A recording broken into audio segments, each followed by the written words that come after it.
So we are recording, and now we return to where we ended on Friday, beginning a major section in the textbook on the evolution of the presidency. And there are four main stages that we're going to look at. But just a quick, fresh reminder that we first talked about how the first six presidents saw the presidency as kind of like a trustee position. They were well-to-do men who had property and money. They had status in society.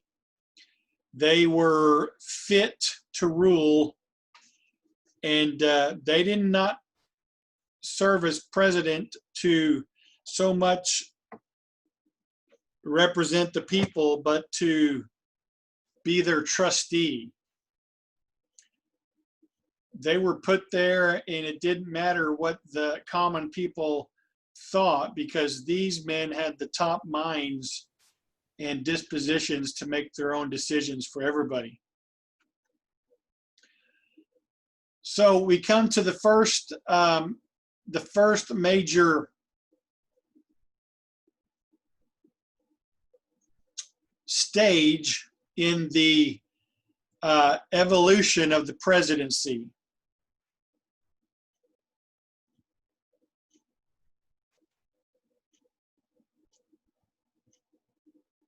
Everything okay in Vian?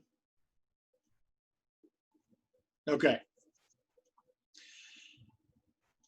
Andrew Jackson was elected as our seventh president. Andrew Jackson was a popular war hero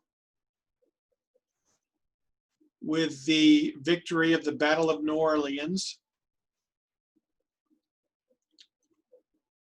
He was from Tennessee, so he's the first president not to be from either Virginia or Massachusetts.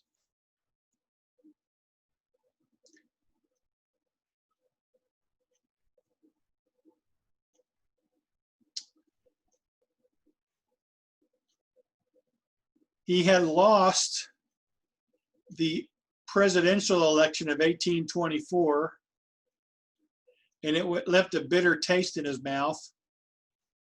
And so when he did become president in 1828, what he wanted to do was create a stronger bond between the presidency and the common people of the country, the citizens.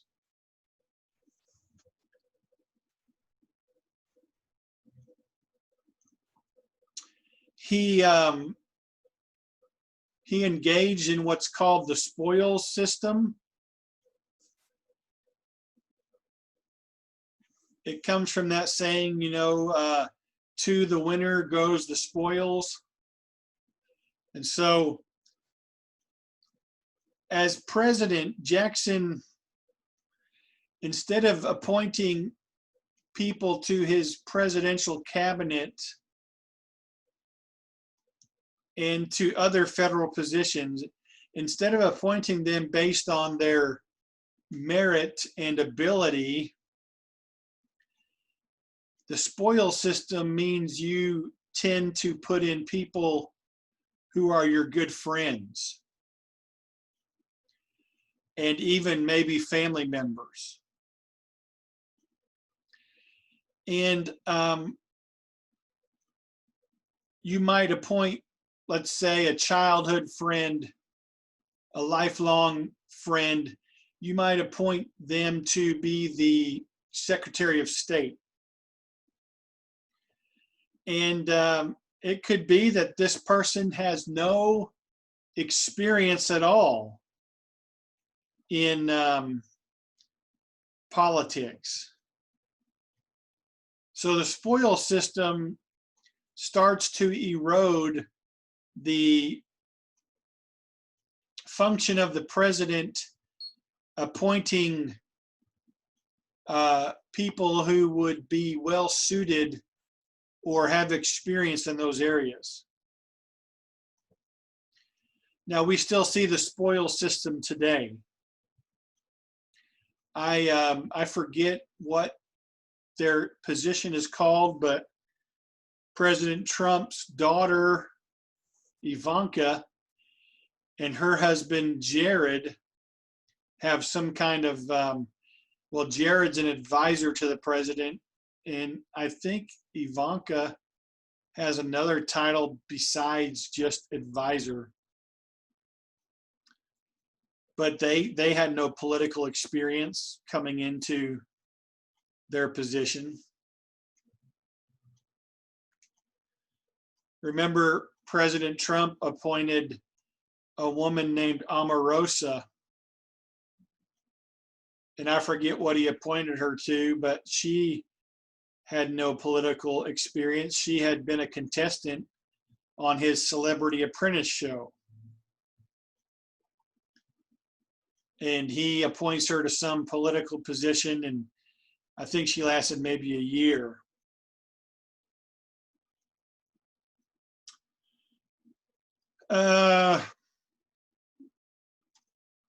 Notice that Andrew Jackson, he used the power of the veto more than the 6 presidents before him combined. During his presidency, now this is not very many compared to today, but in his 8 years, he issued 12 vetoes. In other words, remember what he was vetoing? He would have been vetoing proposed laws from the Congress. The first 6 presidents were fearful about becoming too powerful. And so they did not buck Congress that much. Well, Andrew Jackson comes in and he issues more vetoes than those 6 men combined. Andrew Jackson will have always forever on him his presidential legacy as the one who signed the Indian Removal Act into law, which led to the Trail of Tears. I have as a pastor, I have a devotional book about every president and their faith. And it's got 44 devotions on the first 44 presidents. It was before Trump. It's not really a devotion. It's more like a little spiritual biography about what religion they, of course, they were all raised Christians, what denomination they were raised in and what their beliefs were. And Andrew Jackson was very, very prejudiced against Native Americans. So he was a professing Christian. He was a staunch Calvinist Christian. And there would be speculation that stance would contributed to his view of Native Americans. But anyway, it's natural out of that belief system, he signed the Indian Removal Act, which forced the Native Americans in the southeast part of the United States and going up into the middle colonies to relocate to Oklahoma. But anyway, he bucked the Supreme Court, or he ignored the Supreme Court concerning that. So Jackson brings in what we'll use to describe this stage as a populist viewpoint. Jackson wants to and he did. He tied the presidency to the populace, more accessible to the common people. He exercised more power as the executive than the first six. And he went against both of the other branches. So this is the first big stage of the evolution of the presidency.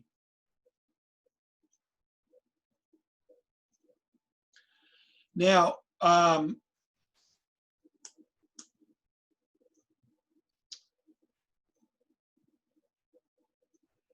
for the remainder of the 19th century, you did not have any more strong presidents like Jackson, except for Lincoln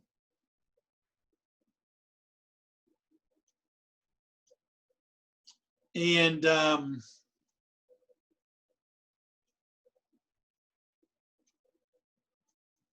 maybe Ulysses S. Grant. The rest of the 19th century presidents, and this would be the second,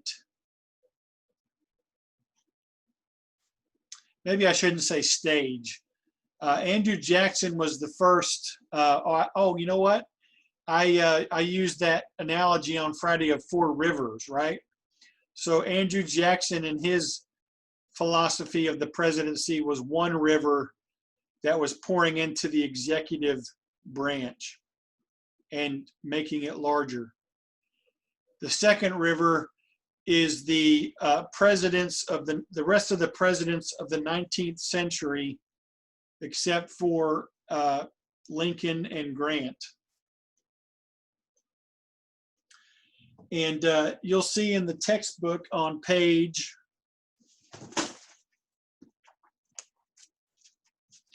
351 that these presidents had a conception of the presidency, which we titled the Whig theory, W-H-I-G. The Whig theory, which would have been tied in with the Whig office. And the Whig theory is kind of an attempt to kind of go back to the first six presidents. But the Whig theory of the presidency sees the presidency as it's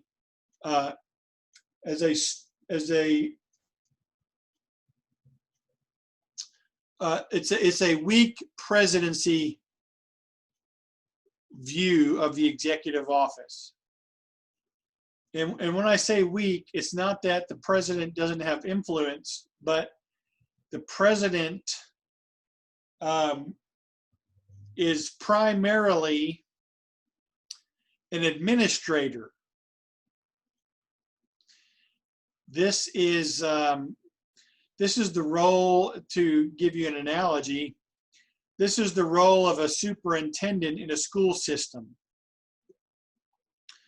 You have the school board, which basically makes policy for a school, and you have a principal who is to basically oversee the practical day-to-day running of a school system, dealing with the teachers, dealing with students. The superintendent is more of an administrator, and while the principal answers to the superintendent, a lot of times your superintendents will be trying to secure funds for the school. And as the administrator, working closely with the school board, bringing proposals to the school board, and overseeing the principal, and if there's a vice principal and whatever. And so the weak presidency theory, which is the Whig theory, these men backed away from the strong populist and more powerful view of Andrew Jackson. And they were basically looking at themselves as an administrator who carries out the will of the Congress.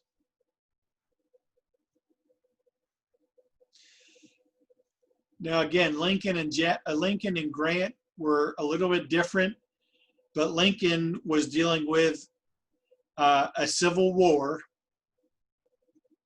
Lincoln served one term, and for those 4 years, it was all civil war. So he had a really difficult presidency. So it's very understandable that he would exert more influence and power, because he wanted to bring the country, he wanted to bring the two sides back together, which ultimately he did, and then he was assassinated a few days after his second inauguration.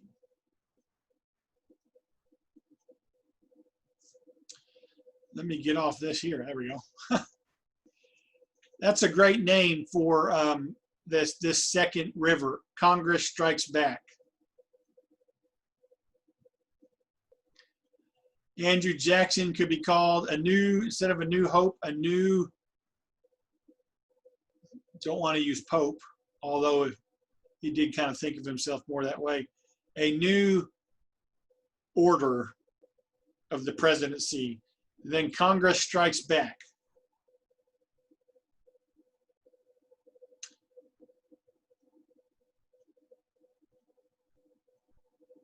Now, this slide has it all the way through 1932, but for the we're going to use the textbook's time frame, which basically the third river starts with Teddy Roosevelt, so 1900.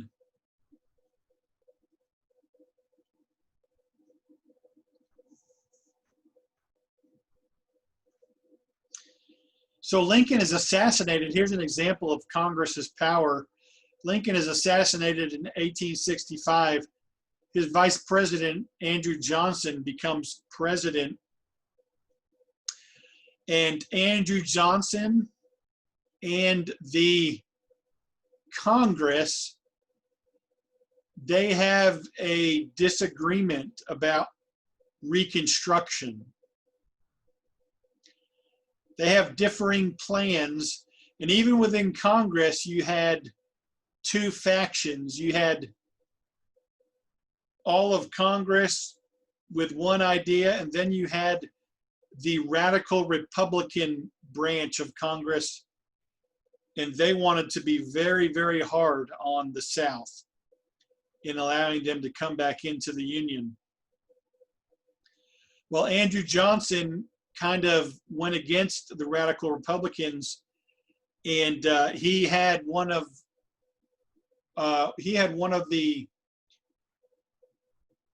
leaders in the cabinet fired, and it was somebody that Congress felt was an ally, and that led to the first impeachment of a president.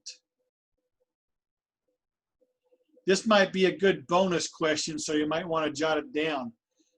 Who was the first president to be impeached? Andrew Johnson, the 17th president of the United States, Abraham Lincoln's vice president. He was impeached by the House, but just like Trump and just like Clinton, the Senate did not impeach him, so he was not removed. But what you see there, this is the main point for this second river. Congress flexed their muscles. And they said, no, you don't, Andrew Johnson. You're not going to fire this guy when we told you not to. We're just going to impeach you.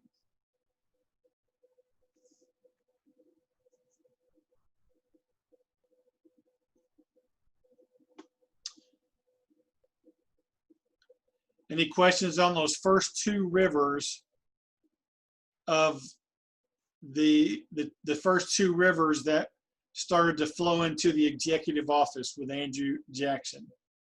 I'll rework these slides so it matches up with our textbook. All right, the third river, and again, we're going to start it with 1900 with our man, the bull moose, Teddy Roosevelt. Congress strikes back. We can now say the third river is return of the bull moose. The return of the presidency. I like that better than emergence. Teddy believes the presidency is, and this is his famous term, the presidency is a bully pulpit. The president should use his power to get things done for the American people. The official name that we would call this is the stewardship theory. Now, there's no official title for Andrew Jackson's river, but in our textbook, the second river is called the Whig theory. It's a weak presidency. And then this third river that begins with Teddy Roosevelt is the stewardship theory, which calls for a strong presidency. The president is a steward. That is, he's been given a trust by the people to make change. He is to be an agent of change. And for Roosevelt,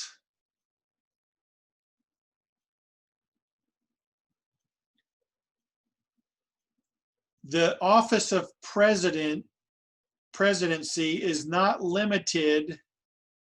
Remember those four broad powers that we talked about last week, the four broad powers of the presidency? So for Teddy,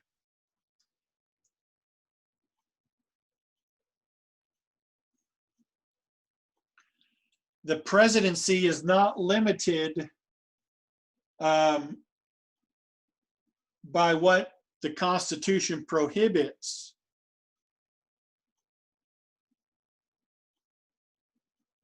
It is limited by what it does not allow. Hopefully you can see the distinction there. The presidency is limited. Oh, I'm sorry, I had that wrong. The presidency is limited by what the Constitution prohibits, not by what it allows. So it allows for those four things, but it's not limited by that. It's limited by what it specifically prohibits. So basically, he's going to say there's some gray area there. And the president has this power that he needs to use to bring about change in the nation.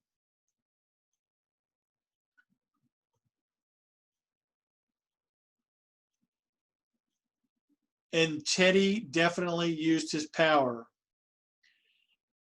On the domestic front, that is, things that were happening within our country, Teddy Roosevelt was a reformer who was successful in reining in big business that was taking advantage of their workers. Teddy was known as a trust buster. He went after these really big conglomerate companies like the Phillips family that had Phillips 66, the DuPont family, these mega millionaires in the early 20th century, and the trust that they had, which gave them monopolies and basically made them filthy rich on the backs of their workers. He went after them. Teddy Roosevelt, and this is something we can be glad for. Teddy Roosevelt helped with the creation of new government bureaucracies like the Federal Drug and Food Administration. There were meat packing plants, for example, in Chicago, where when they would make ground beef or sausage, everything in the animal went into the grinder. The hooves, the eyeballs, the tail, everything. And they did not keep their meat factories very clean. If there were some dead flies on the parts, they went in too. So thank you, Teddy Roosevelt, for giving us standards of sanitizement in our food processing plants. So that's some of the things he did on the domestic front. In foreign affairs, Teddy Roosevelt, I don't know, I don't think, yeah, I didn't, we haven't talked about the Monroe Doctrine. I guess that's American history. But President Monroe came up with a doctrine that the United States, that no European countries were to were to get out of their entanglements with Mexico and Canada, North America. Teddy Roosevelt, he added a corollary to the Monroe Doctrine called the Roosevelt Corollary, of course, in which he said the United States would serve as a type of policeman to the Western Hemisphere. That included North America, Central America, and South America. And so European countries that tried to interfere with countries in South America or Central America, we would often get in entanglements with them and kick them out. So that's another one of Teddy's famous sayings, kind of the evolution of it, that in being in the bully pulpit, you have to be one who speaks softly and carries a big stick.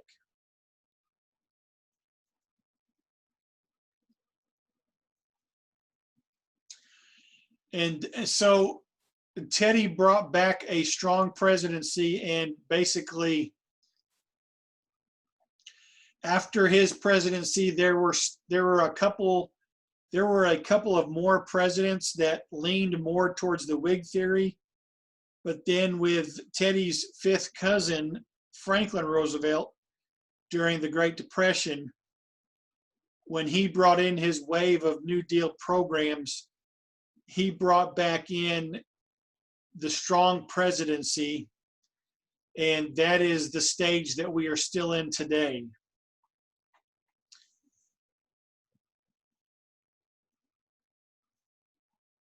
And there is a need for a strong presidency because the world has become a global world, right? We just live in a time where it's a global world, global economy.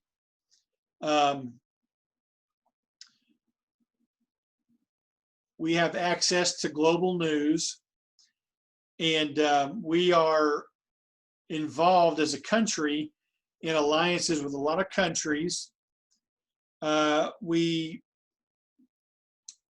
We no longer police the Western Hemisphere, but we do act as like a big brother to Israel.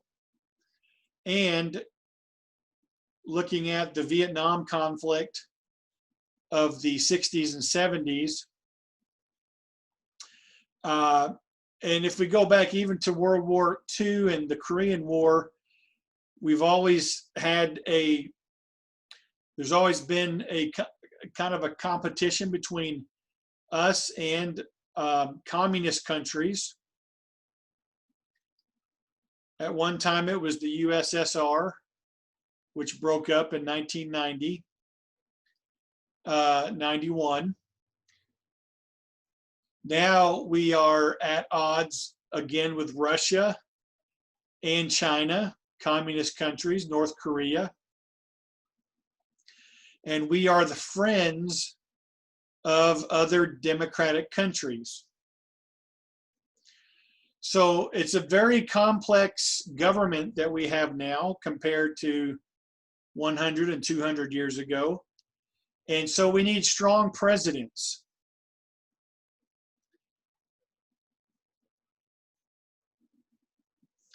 That's what this point here is saying in this present fourth river. The Constitution hasn't changed, but other sources of power have risen up. The unity of the office, that is, the presidency has evolved to an executive branch that has many cabinet members, as well as appointments that the president makes to government organizations. And so what used to be just one man and a vice president and a few other leaders, like a Secretary of State and a Secretary of Finance and a Secretary of Defense, now we have several official offices in the cabinet, as well as many federal agencies, and they are a unified branch of the office of presidency. And so now usually we elect strong people with strong characters or strong personalities. There would be a couple of exceptions. The problems of our society are more complex. Don't forget, we have a lot more people now in society, 350 million Americans. Congress is so large and they have so many things to deal with. I think they deal with over 10,000 bills every 2 years. So they have delegated authority to the executive branch. Mass media has become, remember we talked about mass media being the fourth branch of power. And a lot of times presidents can use the media to their advantage. And the United States is a superpower on the world scene. And so the president has gone from being simply a diplomat to foreign countries to being, as we often hear, the leader of the free world.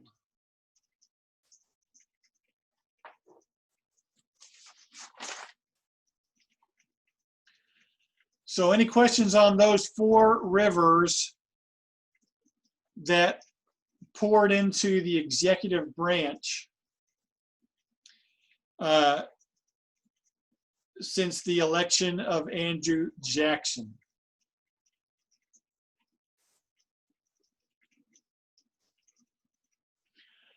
So on Wednesday, we will talk about how do we choose a president, which is so great as we have 8 days left until the election. So Oh, excuse me. Any questions? Ah, it's raining outside and rain makes me sleepy.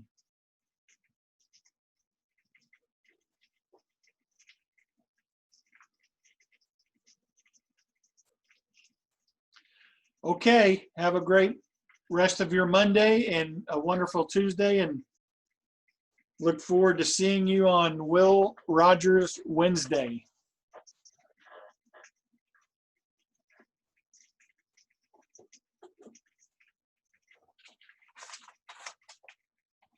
Bye-bye. If there's any questions, I'll stick around for a minute or two. Any private questions?